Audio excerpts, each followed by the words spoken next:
On this week's episode of High Voltage, Clara delivers a compelling art story. Alex reviews the album Song Machine by Gorillaz. Morgan helps us reach TikTok influencer status by teaching us some transitions. What is up, Cypress Bay? I'm your host, Auntie Malfi. And I'm Justin Torres. High Voltage starts now.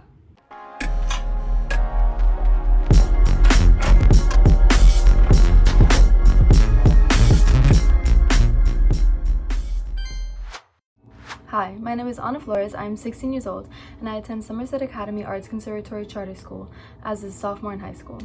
So I've spent the majority of my life drawing and creating works of visual art, and it's always acted like as an outlet in my life and a motivator for me, because whenever I have an idea or I feel something strongly or I'm drawn to a particular object or subject, I tend to sit down and kind of just draw out whatever it is and how I'm perceiving it and how I want to get my idea across. So when I begin to sit down and work on it, it's something that I try and work on for days at a time until I really just finish it. And I tend to get frustrated a lot and annoyed, but usually I try and let that motivate me rather than I would let it stop me, because I'd probably never get anything done if I were to just stop.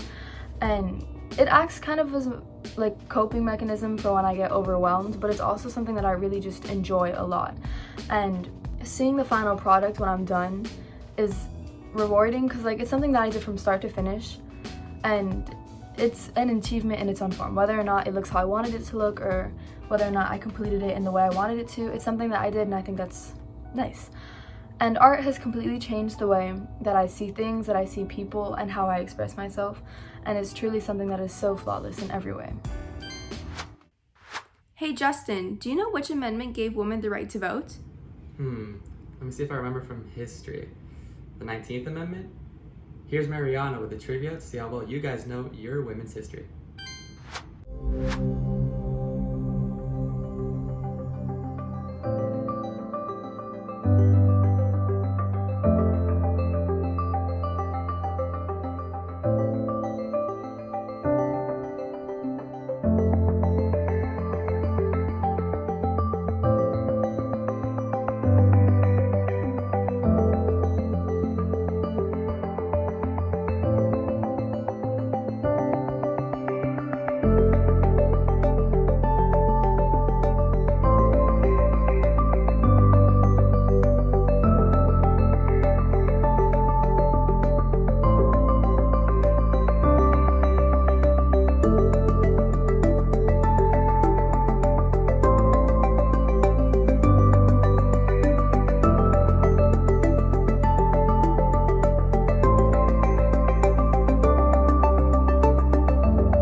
What's up, Cypress Bay? I'm Morgan Haggett, I'm with CBTV, and today I'm going to be making a TikTok transition video. This is the video.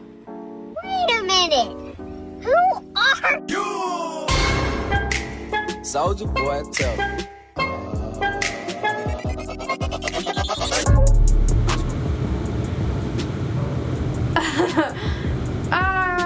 Okay. Oh my gosh, this is gonna be torture. Let's do it. Let's do it.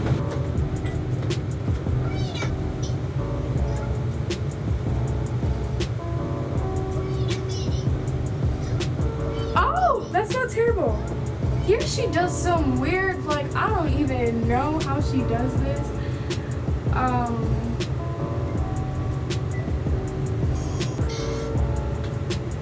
Yep. Yo!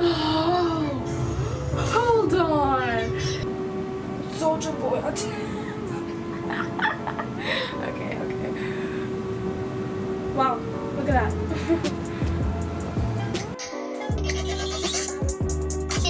I'm so tired of this song. Oh my gosh. I did it. I don't know how I did it, but I'm done. Oh my gosh. Here's the finished product. Wait a minute! Who are Soldier boy, tell me.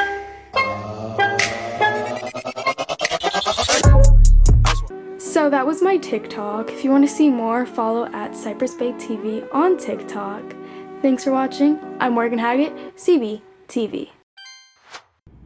Gee, Auntie, I can't seem to improve my mile time since track season last year. That sucks. Anyways, here's Chantal with some great running tips to help you improve. Hey, my name is Chantal Scorsia. Come run with me. I know most of us only run because we're being chased. However, if we start running for the purpose of health, we can lower the risk of dying from cancer or heart attacks. We can even lower the risk of getting any type of depression or anxiety. Running can be easy once you learn to breathe. Try inhaling every 2 steps and exhaling every 2 steps. Let's put some great music, like Truth Hurts by Lizzo or Power by Kanye West.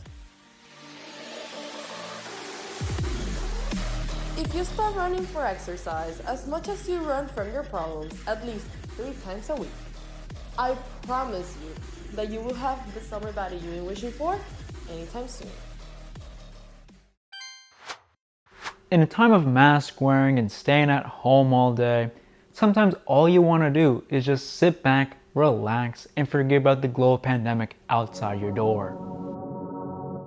And what better way to distract yourself from the horrors of reality than listening to music? Which brings me to Song Machine, Season 1, Strange Times. Gorillaz rose to fame in the 2000s with their unique twist on alternative rock and their heavily conceptual albums such as Demon Days and Plastic Beach. Recently, frontman Damon Albarn decided to take a break from this overarching narrative that each album had to be. That's kind of what I wanted to escape from, you know. I wanted to have a vehicle where I could just kind of go wherever I wanted, you know. For Song Machine, the band got features on every single track. And being that they didn't have to cater to an overarching narrative, each feature was able to play to their strengths. Tracks like Strange Times and Valley of the Pagans both feel like they could have been released by their own respective features. While the music industry seems littered with features nowadays, Gorillaz makes sure to make each feature refreshing and new. The track Pac-Man includes a multi-phase feature showing off Schoolboy Q's range when it comes to vocal delivery. And who could forget the idea of having Black on the same track as the Elton John? And the hardest part to believe about that track is that the two complement each other and make for a beautiful and emotional listening experience. And with features aside, Gorillaz still pull their own weight with new refreshing instrumentals and phenomenal mixing. If you couldn't already guess, I loved the album. And I truly believe it's one of those projects where there's something for everyone, with all the different genres that the band explores. And I could talk about the album all day, but I'd rather listen to it. Alex Suke, CBTV. Hi. If you can't already tell by the absurd amount of Monster Energy cans that I'm holding, I drink a lot of Monster Energy. Some might say a concerning amount. I would disagree. Anyways, I decided it would be fun to try and rank different Monster Energy drinks and put them into a tier list to see which ones are the best and which ones are not so great. Let's get started.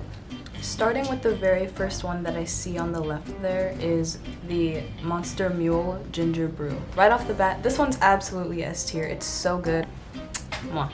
Moving right along to the one right next to that is the Mango Loco. It's good because it doesn't really taste like it has chemicals that would probably kill you. So that's a good sign, I think. I think this one's A tier.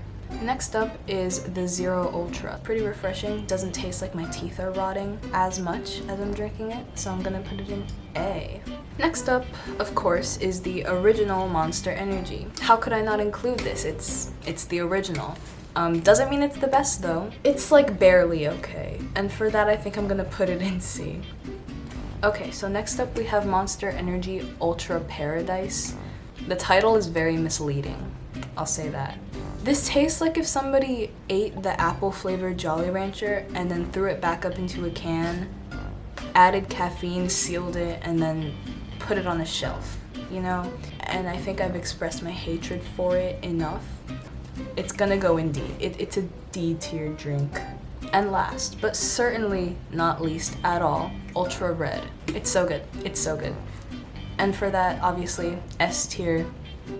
So here is the final tier list. This is it, and it's very official. I'm Lauren Moyes, CBTV. Wait, are those Titan works? What? No. Speaking of Titans. Here's Geek Out with an Attack on Titan, Runda. Hey, my name's Alessia. I'm Auntie. I'm Jaira. I'm Miguel. And I'm Morgan. And this is Geek Out. As senior anime advocates, we're going to be discussing one of the most popular animes right now.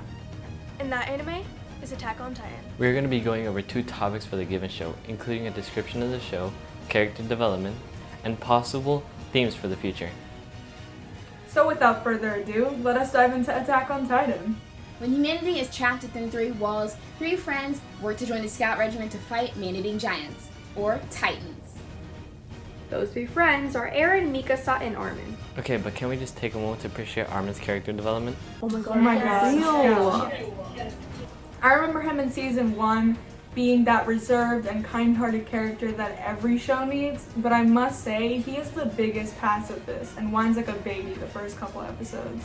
Yes, oh my gosh. And in season 2, when his personality completely shifts, when he has to realize the risk he has to take in order to protect others. And in season 3 and 4, he becomes more tactical and realizes that in order to save his friends, he's gonna take extreme risks, including taking lives.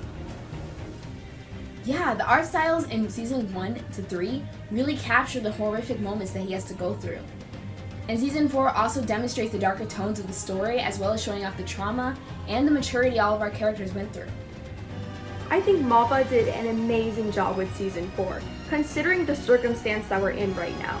And I mean, come on, have you seen the Titans and characters? They are amazing! Yeah, and if you notice, we're talking a lot about this Armin character, but he's not even the main character. So you have to stay tuned with future episodes for more. That was this episode of Geek Out. See you in the next one. That was this week's episode of High Voltage. Make sure to stay tuned for all past episodes of High Voltage on our YouTube channel at Cypress CBTV. Also, follow us on our social media on Instagram and TikTok at Cypress CBTV. And make sure to add us on Snapchat at Cypress Bay TV. Again, I'm your host, Auntie Malfi. And I'm Justin Torres. Thank you for watching High Voltage.